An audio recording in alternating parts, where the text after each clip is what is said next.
Hi ನಮಸ್ತೆ, welcome to ನಂದೋಸ್ life Kannada. 42ನೇ ದಿನದ vlog ಇದು. ಬೆಳಗ್ಗೆ ಎದ್ದು ಮನೆ ಬಾಕ್ಲೆಲ್ಲ ನೀಟಾಗಿ ಗುಡಿಸಿ ಒರೆಸಿ ಎಲ್ಲ ಕೆಲಸ ಮಾಡಬೇಕಾಗಿತ್ತು. ಸೊ ಲೇಟಾಗೆ ಸ್ಟಾರ್ಟ್ ಮಾಡಿದೆ ಕೆಲಸನ. ಏನೂ ಕೆಲಸ ಮಾಡಿರಲಿಲ್ಲ ನಾನು. ಫಸ್ಟು ಸ್ಟಾರ್ಟಿಂಗು 6 ಗಂಟೆ ಆಗೋಗಿತ್ತು. ಸೊ ಹೋಟೆಲ್ ಕೆಲಸ ಮಾಡಿಬಿಡೋಣ ಅಂತ ಹೇಳ್ಬಿಟ್ಟು ಫಸ್ಟು ಪುದೀನ ಕೊತ್ತಂಬರಿ ಎಲ್ಲ ತೊಗೊಂಡು ಹೋಗಿ ಇಟ್ಟು, ಆಮೇಲೆ ದೇವ್ರನ್ನ ಒಂದು ಸ್ವಲ್ಪ ಹೊತ್ತು ನೋಡಿದೆ. ನನಗೆ ಮಂಜುನಾಥ ಸ್ವಾಮಿ, ರಾಘವೇಂದ್ರ ಸ್ವಾಮಿ, ಈಶ್ವರ ಅಂದರೆ ತುಂಬ ಇಷ್ಟ. ಸೊ ಮನಸ್ಸಲ್ಲೇನೋ ಒಂದು ಆಗ ದೊಡ್ಡ ಬೇಡಿಕೆನೇ ಇತ್ತು. ಆ ಬೇಡಿಕೆನ ನಾನು ಪ್ರತಿದಿನ ಪ್ರತಿ ಕ್ಷಣ ಕೇಳ್ಕೊತಾನೇ ಇದ್ದೀನಿ. ಬಟ್ ದೇವ್ರ ಆಶೀರ್ವಾದ ನನ್ನ ಮೇಲೆ ಇಲ್ಲ ಅನಿಸುತ್ತೆ. ಯಾವಾಗ ಸಿಗುತ್ತೋ ಅದು ಗೊತ್ತಿಲ್ಲ. ಸೊ ಅದನ್ನು ನಾನು ಯಾವಾಗಲೂ ದೇವ್ರ ಮುಂದೆ ನಿಂತ್ಕೊಂಡಾಗ ಒಂದೇ ಬೇಡಿಕೆ ಕೇಳೋದು, ನನಗೆ ಈ ಥರ ಆಗಬೇಕು, ನೆರವೇರಿಸ್ಕೊಡಿ ಅಂತ. ಬಟ್ ಅದು ನನ್ನ ಈ ಲೈಫಲ್ಲಿ ಆಗಲ್ಲ ಅಂತ ಅನಿಸುತ್ತೆ. ಅದು ನಿಮಗೂ ಕೂಡ ಗೊತ್ತಿದೆ. ನಾನು ಏನು ಕೇಳ್ಕೊತೀನಿ, ನಾನು ಇಷ್ಟು ನೋವು ತಿಂತಾಯಿದ್ದೀನಿ. ನಾನು ಪ್ರತಿಯೊಂದು ವೀಡಿಯೋಸಲ್ಲೂ ನಾನು ಯಾಕೆ ಇಷ್ಟೊಂದು ಬೇಜಾರಲ್ಲೇ ಮಾತಾಡ್ತೀನಿ ಅನ್ನೋದು ನಿಮಗೆ ಆಲ್ಮೋಸ್ಟ್ ಗೊತ್ತಿರುತ್ತೆ. ಸೊ ನಾನು ಎಲ್ಲ ತೊಗೊಂಡೋಗಿ ಆಚೆ ಇಟ್ಬಿಟ್ಟು, ಗುರುವಾರ ಸಂತೆಯಿಂದ ತಂದಿದ್ದು ತರಕಾರಿನೆಲ್ಲ ಸ್ವಲ್ಪನೇ ತಂದಿದ್ದು, ಏನೂ ತರಕಾರಿ ಸಿಕ್ಕಿರಲಿಲ್ಲ. ಆ್ಯಂಡ್ ನಾನು ಚೆನ್ನಾಗೂ ಇರಲಿಲ್ಲ. ತೊಗೊಂಬಂದು ಏನು ವೇಸ್ಟ್ ಮಾಡೋಕ್ಕಾಗಲ್ಲ ಅಂದ್ಬಿಟ್ಟು ಒಂದು 4-5 ತರಕಾರಿ ತಂದಿದ್ದೆ. ಅದನ್ನು ಫಸ್ಟು ಎತ್ತಿಟ್ಬಿಟ್ಟು ಫ್ರಿಜ್ಜಲ್ಲಿ ಕೊತ್ತಂಬರಿ, ಪುದೀನ, ಕಡಲೆ ಏನೇನು ಬೇಕೋ ಅದನ್ನೆಲ್ಲ ತೊಗೊಂಡೋಗಿ ಆಚೆ ಇಟ್ಟು ಪಾತ್ರೆ ಉಜ್ಜೋದಕ್ಕೆ ಅಂತ ಹೇಳಿ ನಿಂತ್ಕೊಂಡೆ. ಆ್ಯಂಡ್ ನನಗೆ ಅಷ್ಟು ಇದಾಗಿ ಕೇಳ್ಕೊತೀನಿ ಅಂದರೆ, ವೀಡಿಯೋಸ್ ವೈರಲ್ ಆಗಲಿ, ಕೈ ತುಂಬ ಪೇಮೆಂಟ್ ಬರೋ ಥರ ಆಗಲಿ. ನಂಗೆ ಅಷ್ಟಾದರೆ ಆ ಮಗಳ ಎಜುಕೇಷನು, ನನ್ನ ಪರ್ಸ್ನಲ್ ಖರ್ಚುಗಳಿಗೆ, ಇನ್ನೊಬ್ಬರು ಕೈ ಕೆಳಗೆ ಹೋಗದೆ ನನ್ನ ಜೀವನನ ನಾನು ಸಲೀಸಾಗಿ ಮಾಡ್ಕೊಂಡಂಗೆ ಆಗುತ್ತಲ್ಲ. ಸೊ ಅದನ್ನು ನಾನು ತುಂಬಾ ಕೇಳ್ಕೊತೀನಿ ದೇವ್ರನ್ನ. ಅದು ದೇವ್ರಿಗೆ ಇನ್ನೂ ಕರುಣೆ ಬಂದಿಲ್ಲ ಅನಿಸುತ್ತೆ. ಸೊ ವೀಡಿಯೋಸೇ ವೈರಲ್ ಆಗ್ತಿಲ್ಲ. ವೈರಲ್ ಆಗ್ತಾ ಇದ್ದಿದ್ದು ಚಾನಲ್ ಕೂಡ ಮತ್ತೆ ಡೆಡ್ ಆಗ್ತಾ ಇದೆ ಅಂತ ಅನ್ನಿಸ್ತಾ ಇದೆ ನನಗೆ. ಸೊ ಮೊನ್ನೆ ಎಲ್ಲ ಚೆನ್ನಾಗಿ ಇಂಪ್ರೆಸೇಷನಲ್ಲಿತ್ತು, ಚೆನ್ನಾಗಿ ವೀಡಿಯೋಸ್ ಓಡ್ತಿತ್ತು. ಬಟ್ ಇವಾಗ ತುಂಬಾ ಲೋ ಆಗ್ತಿದೆ. ಆ್ಯಂಡ್ ಯಾವುದೇ ವೀಡಿಯೋ ವೈರಲ್ ಆಗ್ತಿಲ್ಲ. ಸುಮ್ಮನೆ ಒಂದು 10, 20, 15, 17ಕ್ಕೆ ನಿಂತು ಹೋಗ್ತಿದೆ. ಆ್ಯಂಡ್ ಇನ್ನು ಹೇಗೆ ವೀಡಿಯೋಸ್ ಮಾಡಬೇಕು? ನಾನು ಇಷ್ಟೆಲ್ಲ ಕಷ್ಟಪಟ್ಕೊಂಡು ಮಾಡ್ತಾಯಿದ್ದೀನಿ, ಇನ್ನೂ ದೇವರಿಗೆ ಕರುಣೆ ಅನ್ನೋದೇ ಬಂದಿಲ್ವಾ? ಸೊ ನನ್ನ ಹಣೆ ಬರದಲ್ಲೇ ಇದನ್ನು ಬರೆದಿಲ್ವಾ ದೇವರು, ನೀನು ಸಕ್ಸಸ್ ಕಾಣು ಅಂತ. ಸುಮ್ಮನೆ ಕಷ್ಟಪಡ್ತಾನೇ ಇದ್ದೀನಿ, ಆದ್ರೂ ಯಾವುದೇ ರೀತಿ ಫಲ ಇಲ್ಲ ಅಂದಾಗ ಅದನ್ನು ಕೈ ಬಿಡೋದು ಬಿಟ್ಟು ಬೇರೆ ಏನೂ ದಾರಿ ಇಲ್ವಾ ಅಂತ ನನಗೆ ಅನಿಸುತ್ತೆ. ಬಟ್ ಆದರೂ ಒಂದು ಹೋಪ್, ಯಾವುದಾದ್ರೂ ಒಂದು ರೀಚ್ ಆಗ್ಬೋದಾ? 1-2-3 ರೀಚ್ ಆದರೆ ಆಮೇಲೆ ನಾನು ಕೂಡ ಚೆನ್ನಾಗೇ ವಿಡಿಯೋಸ್ ಓಡುತ್ತಾ ಅನ್ನೋ ಒಂದು ಹೋಪ್ ಮೇಲೆ, ಎಷ್ಟೇ ಇದ್ದಿದ್ರೆ ಕೂಡ ಅದನ್ನು ನುಂಗಿ ನನ್ನ ಕೆಲಸನ ನಾನು ಸ್ಟಾರ್ಟ್ ಮಾಡ್ತಾಯಿದ್ದೀನಿ. ದೇವ್ರ ಮೇಲೆ ಭಾರ ಹಾಕಿದ್ದೀನಿ. ದೇವ್ರು ನನಗೆ ಫಲ ಕೊಡ್ತಾನೋ ಇಲ್ಲೋ, 0 ಇದರಲ್ಲೇ ಇಡ್ತಾನೋ ನನಗೆ ಗೊತ್ತಿಲ್ಲ. ಫಲ ನನಗೆ ಸಿಕ್ಕಬೇಕು ಅಂತ ಹೇಳಿ ಎಲ್ಲರೂ ಹಾರೈಸಿ ಅಂತ ಕೇಳ್ಕೊಳ್ತಾ ಇದ್ದೀನಿ. ಸೊ ಇನ್ನು ಕೆಲಸ ಎಲ್ಲ ಆದಮೇಲೆ ಏನೂ ಕೆಲಸ ಮಾಡೋಕ್ಕಾಗಲೇ ಇಲ್ಲ ನನಗೆ. ಸೊ ಮನೆ ಒರೆಸ್ಲಿಲ್ಲ, ಬರೀ ಮನೆ ಒಂದು ಕಸ ಗುಡಿಸಿದ್ದಷ್ಟೇ. ನಾನು ಮನೆ ಒರೆಸ್ಲಿಲ್ಲ, ಏನೂ ಕೆಲಸ ಮಾಡಲಿಲ್ಲ. ಹೋಟೆಲ್ ಕೆಲಸ ಎಲ್ಲ ಮುಗಿಸ್ಕೊಂಡು ಹಾಗೆ ಹೋಗ್ಬಿಟ್ಟೆ. ಸಂಜೆ ಹೋಟೆಲಿಂದ ಸ್ವಲ್ಪ ಬೇಗನೆ ಬಂದು ನಾನು ಕೆಲ್ಸಕ್ಕೆ ಹೋಗ್ಬಿಟ್ಟು ಬರೋಷ್ಟೊಳಗೆ 1 ಗಂಟೆ ಆಗೋಯಿತು. ಆಮೇಲೆ ಬಿರಿಯಾನಿ ಎಲ್ಲ ತೊಗೊಂಬಂದು ಅವ್ರು ತಿಂದಿದ್ರು.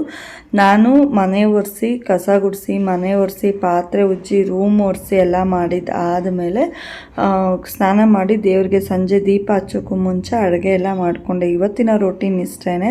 ಸೊ ಡೈಲಿ ರೊಟೀನ್ಸ್ ನಂದು ಹೇಗೆಲ್ಲ ಇರುತ್ತೆ, ಎಷ್ಟು ಕೆಲಸ ಇರುತ್ತೆ, ಏನೆಲ್ಲ ನನ್ನ ಇದಿರುತ್ತೆ ಅನ್ನೋದನ್ನ, ನನ್ನ ಸ್ಟ್ರಗಲ್ಸ್ ಇರುತ್ತೆ ತೋರಿಸ್ತಾನೆ ಇದ್ದೀನಿ. ದಯವಿಟ್ಟು ನನ್ನ ಪೂರ್ತಿ ವೀಡಿಯೋಸ್ನ ನೋಡಿ ನನಗೆ ಸಪೋರ್ಟ್ ಮಾಡಿ. ಹಾಗೆ ಇನ್ನೂ ಯಾರೆಲ್ಲ ಚಾನಲ್ನ ಸಬ್ಸ್ಕ್ರೈಬ್ ಮಾಡ್ಕೊಂಡಿಲ್ಲ, ದಯವಿಟ್ಟು ಸಬ್ಸ್ಕ್ರೈಬ್ ಮಾಡ್ಕೊಳ್ಳಿ, ಪೂರ್ತಿ ವೀಡಿಯೋಸ್ನ ನೋಡಿ.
ನಾನೇನು ಮಾಡಿದೆ ಅಂದರೆ ಅಡುಗೆಗೆ ಇಟ್ಬಿಟ್ಟು ಫಸ್ಟು ರೂಮೆಲ್ಲ ಒರೆಸ್ಕೊಂಬಿಟ್ಟೆ. ಆಲೂಗಡ್ಡೆ, ಬದನೆಕಾಯಿ, ಈರುಳ್ಳಿ, ಟೊಮೆಟೊ ಎಲ್ಲನೂ ಹಾಕಿ ಫಸ್ಟು ಹಸಿಮೆಣ್ಸಿನ್ಕಾಯಿ ಹಾಕೋದು ಮರ್ತೋಗ್ಬಿಟ್ಟಿದ್ದೆ ನಾನು. ಹಾಗಾಗಿ ಏನು ಮಾಡಿದೆ ಅಂದರೆ ಫಸ್ಟ್ ಇದನ್ನೆಲ್ಲ ಬೇಯಿಸ್ಕೊಂಡು ಸ್ವಲ್ಪ ಇದನ್ನು ಅಮ್ಮ ಬೆಂಡೆಕಾಯಿನ ಕಟ್ ಮಾಡಿ ಇಟ್ಟಿದ್ರು. ಆಮೇಲೆ ಬೆಂಡೆಕಾಯಿನ ಕೂಡ ಹಾಕಿಬಿಟ್ಟು ಫ್ರೈ ಮಾಡೋದಕ್ಕೆ ಅಂತ ಇಟ್ಟೆ. ಅಷ್ಟರೊಳಗೆ ವಿಸಿಲ್ ಬಂತು. ವಿಸಿಲ್ ಆಫ್ ಮಾಡ್ಬಿಟ್ಟು ಅಕ್ಕಿಗೂ ನೀರಿಟ್ಟೆ. ಇಲ್ಲಿ ಬಟ್ಟೆ ಮಾಡಿಸ್ತಾಯಿದ್ರು. ನೀವು ಬೇಗ ಬೇಗ ಎತ್ತಿರಿ ಅಂತ ಹೇಳ್ಬಿಟ್ಟು ಇವ್ರಿಗೆ ಹೇಳಿ ನಾನು ಮನೆ ಒರೆಸ್ಬೇಕು ಅಂತ ಹೇಳ್ಬಿಟ್ಟು ನಾನು ಸ್ಟಾರ್ಟ್ ಮಾಡಿದೆ. ಅಷ್ಟೊತ್ತಿಗೆ ಒಂದು ಬೆಡ್ಶೀಟ್ ಮಡಚಬೇಕಾಗಿತ್ತು. ಮಡಚಿಬಿಟ್ಟು ಮಗಳಿಗೆ ಇಳ್ದೆ ಎತ್ತಿಕೊ ಅಂತ ಅವಳೆಲ್ಲನೂ ಒಟ್ಟಿಗೆ ಇದು ಮಾಡ್ತಾಯಿದ್ಲು. ಬೇಗ ಎತ್ತೆ ಅಂತ ಹೇಳಿಬಿಟ್ಟು ಊಟ ಮಾಡಬೇಕಾಗಿತ್ತು. ನಾನು ಊಟ ಮಾಡೋಷ್ರೊಳಗೆ 5:15ಗೆ ಊಟ ತಿಂದ್ಬಿಟ್ಟು ಆಮೇಲೆ ಮನೆ ಒರೆಸೋದಕ್ಕೆ ಸ್ಟಾರ್ಟ್ ಮಾಡಿದೆ. ಸೊ ಮೊಸರಿತ್ತು, ಸ್ವಲ್ಪ ಮೊಸರು ಹಾಕ್ಕೊಂಡು ಊಟ ತಿಂದ್ಬಿಟ್ಟು ಇನ್ನು ಮಿಕ್ಕಿದ ಮನೆಯೆಲ್ಲ ಒರೆಸಿ ಕ್ಲೀನ್ ಮಾಡಿ ಅನ್ನ ಮಾಡಿ ಸಾಂಬಾರು ಮಾಡಿಬಿಟ್ಟು ಎಲ್ಲ ಇಟ್ಟು ಟೀ ಮಾಡಿ ಕೊಟ್ಟುಬಿಟ್ಟು ಆಮೇಲೆ ನಾನು ಸ್ನಾನಕ್ಕೆ ಅಂತ ಹೋಗಿದ್ದು. ಇವತ್ತೇನು ನಾನು ಹೋಟೆಲ್ಗೆ ಮಾಡೋಕ್ಕೆ ಅಂದರೆ ಅಂಗಡಿ ಹತ್ರ ಇಡೋದಕ್ಕೆ ಟೀ ಮಾಡಿರಲಿಲ್ಲ. ಸೊ ದಿನ 1/4 ಲೀಟ್ರ್ ಹಾಲು ವೇಸ್ಟ್ ಆಗ್ತಾಯಿತ್ತು. ಸೊ ಹಾಗಾಗಿ ಏನು ವೇಸ್ಟ್ ಮಾಡೋದು ಬೇಡ ಅಂದ್ಬಿಟ್ಟು ಮಾಡೋಕ್ಕೆ ಹೋಗಿರಲಿಲ್ಲ. ಆ್ಯಸ್ ಯೂಶ್ವಲ್ ಎಲ್ಲ ಕೆಲಸನೂ ಮುಗಿಸಿ ಎಲ್ಲ ಕೆಲಸ ಆದಮೇಲೆ ನಾನು ಸ್ನಾನಕ್ಕೆ ಹೋಗಿ 7:15ಗೆ ನಾನು ದೀಪ ಹಚ್ಚಿದೆ. ಸೊ ಶುಕ್ರವಾರ ಮನೇಲಿ ಕಡ್ಡಿ ಹಚ್ಚಿಲ್ಲ, ದೀಪ ಹಚ್ಚಿಲ್ಲ ಅಂದರೆ ಸಮಾಧಾನ ಇರೋದಿಲ್ಲ ಅಂತ ಹೇಳಿಬಿಟ್ಟು ನಾನು ದೀಪ ಹಚ್ಚೋದಕ್ಕೆ ಸ್ಟಾರ್ಟ್ ಮಾಡಿದ್ದು. ಸೊ ಇನ್ನು ಯಾರೆಲ್ಲ ದಯವಿಟ್ಟು ನನ್ನ ಚಾನಲ್ನ ಸಬ್ಸ್ಕ್ರೈಬ್ ಮಾಡ್ಕೊಂಡಿಲ್ಲ, ಪ್ಲೀಸ್ ಸಬ್ಸ್ಕ್ರೈಬ್ ಮಾಡ್ಕೊಳ್ಳಿ. ಹಾಗೆ ಪಕ್ಕದಲ್ಲಿರೋ ಬೆಲ್ ಬಟನ್ನ ಕ್ಲಿಕ್ ಮಾಡಿ ನಾನು ಹಾಕೋವಂಥ ವೀಡಿಯೋಸ್ ನಿಮಗೆ ಬರುತ್ತೆ. ಹಾಗೆ ಲೈಕ್ ಮಾಡೋದನ್ನ ಮರಿಬೇಡಿ. ನೀವು ಮಾಡೋ ಲೈಕ್ ನಂಗೆ ಹೊಸ ವೀಡಿಯೋಸ್ ಮಾಡೋದಕ್ಕೆ ಮೋಟಿವೇಶನ್ ಸಿಗ್ದಂಗೆ ಆಗುತ್ತೆ.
ಸೊ ಇಲ್ಲಿ ಅವಳಿಗೆ ಮಗಳಿಗೆ ತಟ್ಟೆಗಳೆಲ್ಲ ಎತ್ಕೊಂಬಂದಿಡು ಅಂತ ಹೇಳಿದೆ. ನಾನು ಸಾಂಬಾರು ಮಾಡಿ ಬೋಟಿ ಮಾಡಿದ್ದೆ, ಬೆಂಡೆಕಾಯಿ ಫ್ರೈ ಇತ್ತು. ಅವಳಿಗೆ ಇಷ್ಟು ತಟ್ಟೆ ಇಟ್ಟಿದ್ಯಾ ಅಂತ ಕೇಳಿದೆ. 3 ಅಂದ್ಲು. ಬೇಡಮ್ಮ ನಾನು ಒಂದು ತಟ್ಟೆಯಲ್ಲಿ ಆಲ್ರೆಡಿ ಮುದ್ದೆ ಇಟ್ಕೊಂಡಿದ್ದೀನಿ ಅಂತ ಹೇಳ್ಬಿಟ್ಟು ಅಮ್ಮಗೆ ಊಟ ಕೊಟ್ಟೆ. ನೀರು ಕೊಡೋಕೆ ಹೇಳಿದೆ. ತಟ್ಟೆ ಎಲ್ಲ ತೊಗೊಂಬಂದಿಟ್ಟು ನಾನು ಊಟ ತೊಗೊಂಬಂದು ಇಟ್ಕೊಂಡೆ. ಇಷ್ಟೇ ಇವತ್ತಿನ ವ್ಲಾಗ್.